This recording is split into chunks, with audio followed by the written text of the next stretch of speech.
আল্লাহর নবী লানত করেছেন সেই মহিলার উপর যে ট্যাটু আঁকে শরীরে, লানত করেছেন তার উপর যে ট্যাটু আঁকিয়ে দেয়।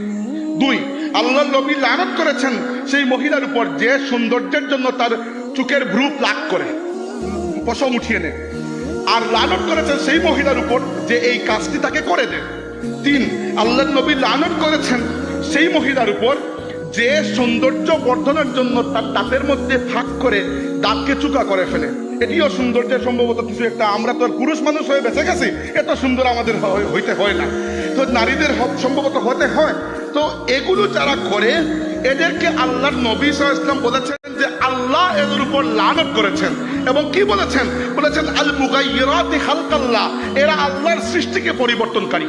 এবার একটু অঙ্ক মিলিয়ে দেখুন, জাস্ট চোখের ভ্রুর যদি একটু পশম তুলার আল্লাহর সৃষ্টির পরিবর্তন হয়, যে তার লিঙ্গ পরিবর্তন করে পুরুষ থেকে নারী আর নারী থেকে পুরুষে চলে যাচ্ছে, তার উপর কতটুকু আল্লাহর গজব পড়বে। এবার আমাকে বলুন, আপনারা কি চান কালকে আপনার বাচ্চারা এইরকম বিষয় নিয়ে গড়ে উঠুক?